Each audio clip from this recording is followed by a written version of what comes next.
বন্ধুরা, ম্যাপে আপনি যে হাইলাইট করা এলাকাটি দেখছেন সেটি হচ্ছে মালয়েশিয়া। এখান থেকে 2014 সালের 8ই মার্চ একটি প্যাসেঞ্জার এয়ারপ্লেন উড্ডয়ন করে। এই প্লেনটির গন্তব্য ছিল চীনের বেইজিং। এই ফ্লাইটটি প্রতি সপ্তাহে খুব বেশি চলত না, কিন্তু 8ই মার্চের এই উড্ডয়নটাই শেষ উড্ডয়ন হয়ে দাঁড়ায়। পুরো ইতিহাসের সবচেয়ে রহস্যময় ঘটনাগুলোর তালিকায় এই ঘটনাটি শীর্ষে রয়েছে, কারণ উড্ডয়ন থেকে শুরু করে প্রায় অর্ধেক পথ পর্যন্ত পৌঁছানো এবং আজ পর্যন্ত যত ক্লু পাওয়া গেছে সেগুলো এই নিখোঁজ হওয়ার রহস্যকে আরো অন্ধকার করে তুলেছে।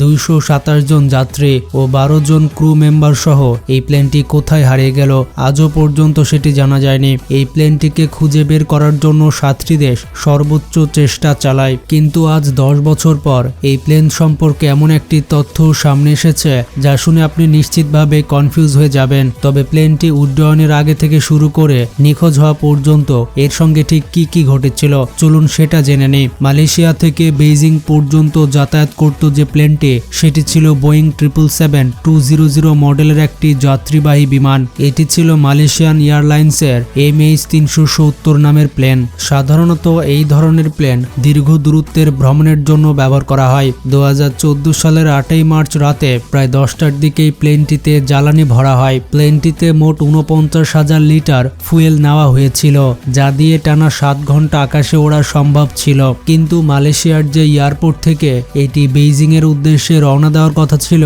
সেই পথ পাড়ি দিতে সময় লাগত মাত্র 5 ঘন্টা, অর্থাৎ প্রায় 2 ঘন্টার অতিরিক্ত ফুয়েল তখনও প্লেনে থাকার কথা। এয়ারপোর্টে সব যাত্রীর চেকিং শেষ হওয়ার পর সবাইকে প্লেনে তোলা হয় এবং রাত 12:42 এই প্লেনটি তার কখনোই না শেষ হওয়া যাত্রার দিকে রওনা দেয়। এই প্লেনে বেশিরভাগ যাত্রী ছিলেন চীনের, তবে এর সঙ্গে ভারত, মালয়েশিয়া এবং পশ্চিমা দেশগুলোর মোট 5 জন যাত্রীও ছিলেন। প্লেনটি চালাচ্ছিলেন জাহারি আহমেদ শাহ ও ফারিক হামিদ। এখানে জাহারি আহমদ শাহ ছিলেন ক্যাপ্টেন এবং ফারিক হামিদ ছিলেন ফার্স্ট অফিসার। সাধারণত ফার্স্ট অফিসাররাই পরবর্তীতে ক্যাপ্টেন হয়ে থাকেন, আর ফারিক হামিদের জন্য এটি ছিল শেষ ফ্লাইট, যার পর তাকে ক্যাপ্টেন করা হতো। অন্যদিকে 53 বছর বয়সী জাহারি আহমেদ শাহ ছিলেন একজন অভিজ্ঞ দক্ষ ক্যাপ্টেন। উড্ডয়নের মাত্র 25 মিনিটের মধ্যেই প্লেনটি 35,000 ফুট উচ্চতায় পৌঁছে যায়, আর মাত্র 30 মিনিটের মধ্যে এটি মালয়েশিয়ায় আকাশসীমা পেরিয়ে চীনের দক্ষিণ সমুদ্র অঞ্চলের দিকে চলে যায়। এরপর প্লেনের ক্রু তাদের এয়ার ট্রাফিক কন্ট্রোলারকে জানানো হয় যে তারা লেভেল 350-এ পৌঁছে গিয়েছে। কিছুক্ষণ পর ফ্লাইটের ক্রু আবার রিপোর্ট করে জানায় যে তারা হো চি মিন সিটি পৌঁছাতে চলেছে এবং সেখানকার কন্ট্রোলারের সঙ্গে যোগাযোগ করতে বলে। হো চি মিন সিটি ভিয়েতনামের একটি শহর, যার উপর দিয়ে এই প্লেনটি যাওয়ার কথা ছিল। দুই পক্ষের মধ্যে যোগাযোগ শেষে গুড নাইট বলা হয় এবং রেডিও সংযোগ বিচ্ছিন্ন করা হয়। তবে তখনও প্লেনটি ট্রাফিক কন্ট্রোলারের রাডারে দেখা যাচ্ছিল। ট্রাফিক কন্ট্রোলার তার সেকেন্ডারি সার্ভেলেন্স রাডার দিয়ে প্লেনটির উপরে নজর রাখছিল। এর মাধ্যমে বোঝা যায় প্লেনটি ঠিক কোথায় রয়েছে। পাশাপাশি প্লেনটি SCM সিস্টেমের মাধ্যমে স্যাটেলাইট ও গ্রাউন্ডে নিয়মিত রিপোর্ট পাঠাতে পারত, যার সাহায্যে এয়ার ট্রাফিক কন্ট্রোল সহজেই প্লেনটি ট্র্যাক করতে পারত।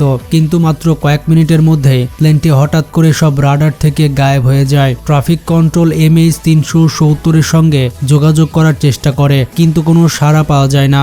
এমন ঘটনা এই প্রথম নয়। অনেক সময় খারাপ আবহাওয়া বা যান্ত্রিক ত্রুটির কারণে প্লেনের সঙ্গে এয়ার ট্রাফিক কন্ট্রোলারের যোগাযোগ বিচ্ছিন্ন হয়ে যেতে পারে, কিন্তু দীর্ঘ সময় ধরে প্লেনটি রাডারে না আসায় ATC প্লেনটির রুটের আবহাওয়া পরীক্ষা করে দেখে যে আবহাওয়া একেবারে স্বাভাবিক। এরপরই ATC ইমার্জেন্সি ঘোষণা করে।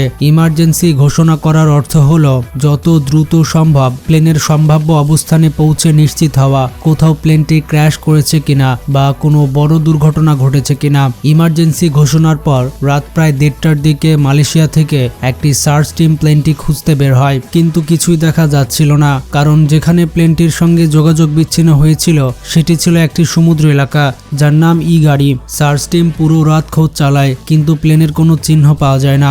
সকাল হলে সেখানে আরও সার্চ টিম পাঠানো হয়, তবু প্লেনটির কোনো খোঁজ মেলে না। দুর্ঘটনার 2 দিন পর মালয়েশিয়ার এয়ারফোর্স একটি চমকপ্রদ তথ্য প্রকাশ করে। তারা জানায় নিরাপত্তার উদ্দেশ্যে তারা এই প্লেনটিকে ট্র্যাক করেছিল, কিন্তু যখন তারা দেখে ফ্লাইটটি কোনো এয়ার রুল ভাঙেনি এবং কোনো নো ফ্লাইং জোনে প্রবেশ করেনি, তখন তারা এর পিছু নেয়নি। তারা আরও জানায় সবাই ভুল জায়গায় প্লেনটি খুঁজছে, কারণ প্লেনটি ওই এলাকা ছেড়ে অন্য জায়গায় চলে গিয়েছিল। মালয়েশিয়ান এয়ারফোর্সেসের মতে প্লেনটি গাড়ি এলাকা থেকে একটি ইউটার্ন নেয় এবং আবার মালয়েশিয়ার পেনাং রাজ্য অতিক্রম করে ভারতীয় সমুদ্র অঞ্চলের দিকে চলে যায়। এরপর কি ঘটেছিল তা বলা কঠিন, কারণ এয়ারফোর্স এখান পর্যন্তই প্লেনটিকে রাডারে ধরতে পেরেছিল। এরপর তারা অন্য কাজে ব্যস্ত হয়ে পড়ে। এত বিশাল সমুদ্র এলাকায় একটি প্লেন খোঁজা ছিল পুকুরের সূচ খোঁজার মতো। তবু সার্চ টিম ভারতীয় সমুদ্র এলাকায় খোঁজ শুরু করে, কিন্তু বহুদিন খোঁজ চালিয়েও প্লেনটির কোনো হদিস পাওয়া যায়নি। এদিকে যাদের পরিবারের সদস্যরা এই প্লেনে ছিলেন তাদের পরিবার সরকারের বিরুদ্ধে প্রতিবাদ শুরু করে। জায়গায় জায়গায় বিক্ষোভ হয়। এই প্রশ্ন তুলে যে এতদিনেও কেন তাদের প্রিয়জনদের খুঁজে পাওয়া যাচ্ছে না। এই প্লেন নিখোঁজ হওয়ার পেছনে কারো হাত ছিল নাকি কোনো টেকনিক্যাল সমস্যা, এটা বলা কঠিন। তবে একটি বিষয় নিশ্চিত ছিল, প্লেনটি ক্র্যাশ করেছিল। কারণ যাই হোক না কেন, এক সপ্তাহ খোঁজাখুঁজির পর সিদ্ধান্ত নেওয়া হয় এয়ার স্যাটেলাইট ডেটা পরীক্ষা করা হবে। স্যাটেলাইট চেক করে দেখা যায় প্লেনটি 7 বার স্যাটেলাইটের সঙ্গে কানেক্ট হওয়ার চেষ্টা করেছিল। এই কানেকশনগুলো ম্যানুয়াল ছিল না, বরং প্লেনটি অটোমেটিকভাবে স্যাটেলাইটের সঙ্গে যোগাযোগ করছিল। এতে একটি বিষয় পরিষ্কার হয়ে যায়, প্লেনটি ইন্ডিয়ান ওশান এলাকাতে নিখোঁজ হয়েছে, কিন্তু ঠিক কোথায় তা তখনও জানা যায়নি। এরপর সমুদ্র পৃষ্ঠের সার্চ বন্ধ করে ডিপ সি সার্চ অপারেশন শুরু করা হয়, কারণ উপরে কিছু না পাওয়া গেলে সম্ভবত প্লেনটি সমুদ্রের নিচে থাকতে পারে। সমুদ্রের নিচেও সপ্তাহের পর সপ্তাহ, বছরের পর বছর অনুসন্ধান চালানো হয়, কিন্তু সফলতা মেলেনি। এই পুরো অনুসন্ধানে খরচ হয় $13 বিলিয়ন বেশি, যা এটিকে বিশ্বের সব থেকে ব্যয়বহুল অনুসন্ধান অভিযানের একটিতে পরিণত করে। তবে 2015 সালে মাদাগাস্কারের একটি এলাকায় এই প্লেনটির ডানার একটি টুকরো পাওয়া যায়। এর মাধ্যমে এতটুকু নিশ্চিত হয় যে প্লেনটি এই সমুদ্রে ক্র্যাশ করেছিল। এরপর 2018 সালে আমেরিকার একটি search operation company ocean infinity Malaysia সরকারকে জানায় যে তারা প্লেনটি খুঁজে বের করবে এবং প্লেন পাওয়া গেলেই শুধু টাকা নেবে। এই কোম্পানি তাদের অত্যাধুনিক প্রযুক্তি ও সাবমেরিন ব্যবহার করে কয়েক মাস ধরে খোঁজ চালায়, কিন্তু শেষ পর্যন্ত কোনো সাফল্য পায়নি। এখন চলুন প্লেন ক্র্যাশ হওয়ার পেছনের কিছু সম্ভাব্য ও অজানা কারণ সম্পর্কে জেনে নিই, যেগুলো নিয়ে আজও মানুষ ধারণা করে। প্রথমে বলা হয়েছিল প্লেনের ইঞ্জিন নষ্ট হয়ে যেতে পারে, কিন্তু ইঞ্জিন নষ্ট হলে পাইলট ইমার্জেন্সি সিগন্যাল দিতে পারতেন এবং এয়ার ট্রাফিক কন্ট্রোলের সঙ্গে যোগাযোগ করতে পারতেন, কিন্তু এমন কিছুই হয়নি। দ্বিতীয় ধারণা অনুযায়ী প্লেনটি হয়তো হাইজ্যাক করা হয়েছিল এবং হাইজ্যাকের সময় কোনো ভুলের কারণে এটি ক্র্যাশ করে, কারণ মালয়েশিয়ান এয়ারফোর্সের রাডারের ডেটা অনুযায়ী প্লেনটি সোজা পথে না গিয়ে এলোমেলোভাবে উড়ছিল, যা ইঙ্গিত দেয় যে প্লেনটিকে ইচ্ছাকৃতভাবে দিক পরিবর্তন করে ওড়ানো হচ্ছিল।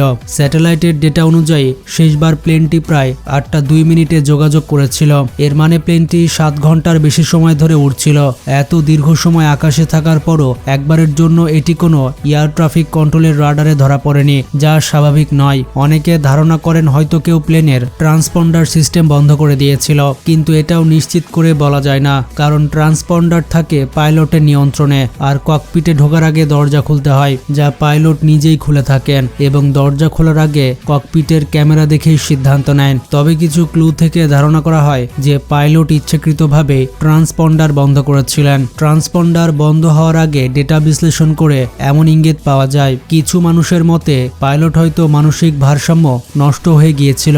যদি কো পাইলটের বিরুদ্ধে প্রশ্ন ওঠে, কিছু তদন্তকারী সংস্থাগুলো এই ধারণা নাকচ করে দেয়। আরও কিছু থিওরিতে বলা হয় প্লেনের ভেতরে হঠাৎ অক্সিজেনের ঘাটতি তৈরি হয়েছিল, ফলে সবাই অজ্ঞান হয়ে যায়। প্লেনটি তখন অটো পাইলটে চলতে থাকে এবং শেষ পর্যন্ত সমুদ্রে আছড়ে পড়ে। কিছু মানুষ মনে করেন হাইজ্যাকার এমন কিছু করেছিল যার ফলে প্লেনের সব কমিউনিকেশন সিস্টেম বিকল হয়ে যায়। আবার প্রশ্ন ওঠে, যেহেতু প্লেনে 2 জন পাইলট ছিলেন, তাহলে একসঙ্গে 2 জনের মানসিক সমস্যা কিভাবে হতে পারে? এর ব্যাখ্যা দেওয়া হয় এভাবে, যখন প্লেন 35 থেকে 40,000 ফুট উচ্চতায় পৌঁছালো, তখন এটি মূলত অটো পাইলটেই চলে। এই সময় একজন পাইলট বাথরুমে যেতে পারেন বা যাত্রীদের সঙ্গে যোগাযোগের জন্য ককপিট থেকে বের হতে পারেন। তখন ভেতরে থাকা পাইলট দরজা বন্ধ করে দিলে প্লেনের ওপরে সম্পূর্ণ নিয়ন্ত্রণ তার হাতেই থেকে যায়। হঠাৎ করে প্লেনের দিক পরিবর্তিত হওয়া স্পষ্টভাবে বোঝায় যে প্লেনটিকে এমন এক জায়গায় নিয়ে যাওয়া হচ্ছিল যেখানে সেটিকে খুঁজে পাওয়া প্রায় অসম্ভব। আর এই ক্ষেত্রে ইন্ডিয়ান ওশানের চেয়ে ভালো জায়গা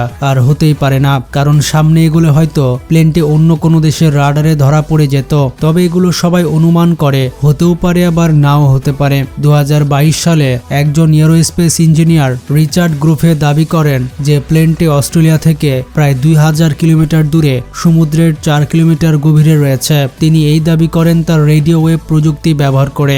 যদিও ওই এলাকায় অস্ট্রেলিয়া আগেই সার্চ চালিয়েছিল, তবে এটাও হতে পারে যে সঠিকভাবে খোঁজ করা হয়নি। হয়নি এবং প্লেনটি সেখানে রয়েছে। বন্ধুরা, এই ঘটনাকে ঘিরে অসংখ্য থিওরি রয়েছে। কোনটা বিশ্বাসযোগ্য আর কোনটা নয় সেটা বলা আমাদের বা আপনার পক্ষে সম্ভব নয়। তবে আজও যারা এই দুর্ঘটনায় প্রিয়জনদের হারিয়েছেন তাদের বাবা মা ও সন্তানরা এই আশায় বেঁচে আছেন যে একদিন হয়তো তাদের প্রিয় মানুষগুলো ফিরে আসবে। এই কারণে প্রতি বছর 8ই মার্চ মানুষ সেই সমুদ্রের ধারে যায় যেখান থেকে এই প্লেনটি উড্ডয়ন করেছিল আর তাদের জন্য প্রার্থনা করে। বন্ধুরা, এটি এমন একটি রহস্য যা আজও অমীমাংসিত। ভিডিওটি সম্পর্কে মতামত থাকলে কমেন্টে জানাবেন। ভালো থাকবেন, টেক কেয়ার।